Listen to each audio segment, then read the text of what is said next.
The next topic is reading in CSV files.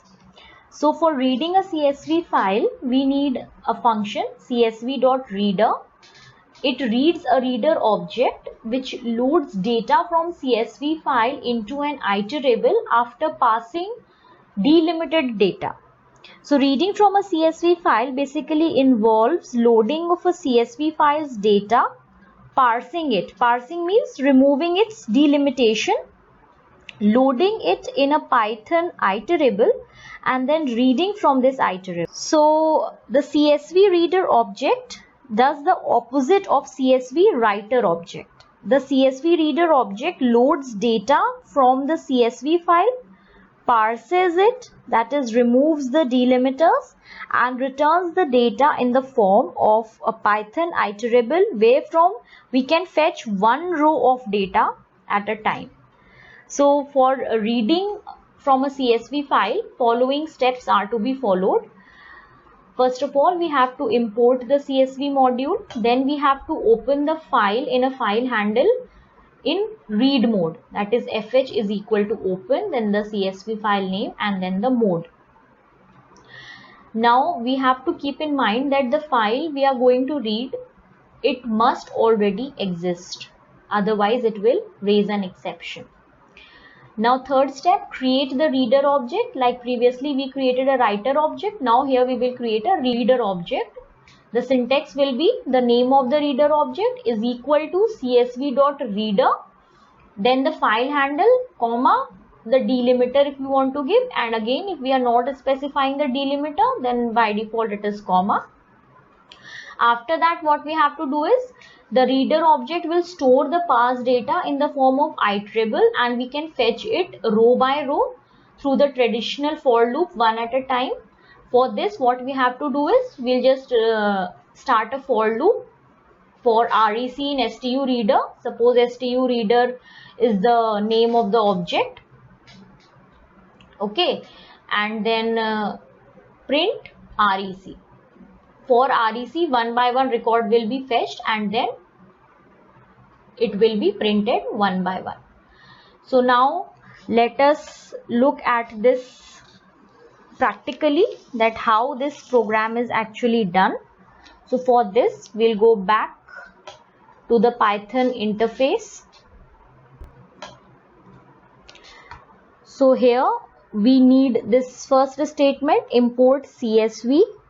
Then second statement is also needed. The rest we can delete. Now fh is equal to open the same file. Suppose comp result that we have created earlier, the same file, now we are reading this file. Earlier we opened it in write mode. Now we will open this in read mode. Okay. So now we will create a reader object. Suppose cReader is the object that I have created, is equal to csv dot reader, and then the file handle. I do not want to specify any delimiter, so I am not specifying over here.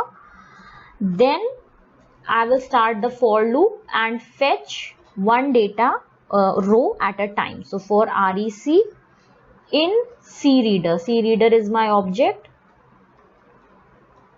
that I have created,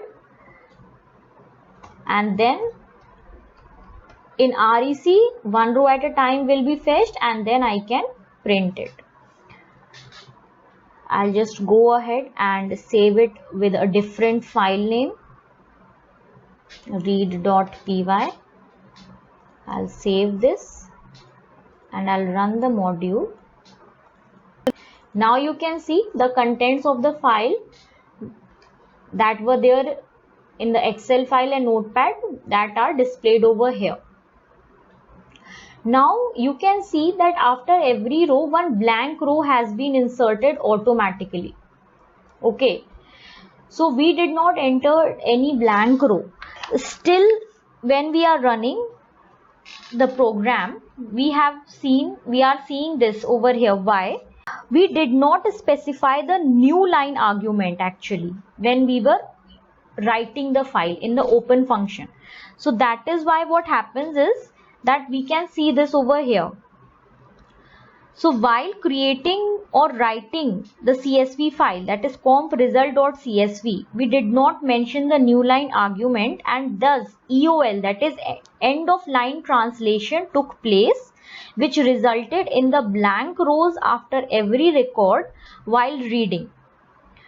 So the solution is, like, we can just modify the code over here a bit, and here we can mention the new line argument. So new line, and because we want to read the data, so it will be new line, then /r, and then /n.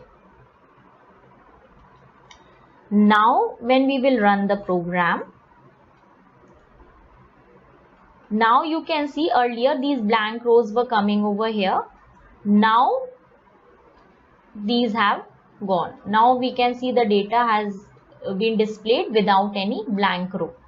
So every time if we don't want this to happen, then while we are creating the file, that is in write mode, then we have to mention new line argument over there, so that what happens is that whenever we are reading a file, these blank rows do not appear over there.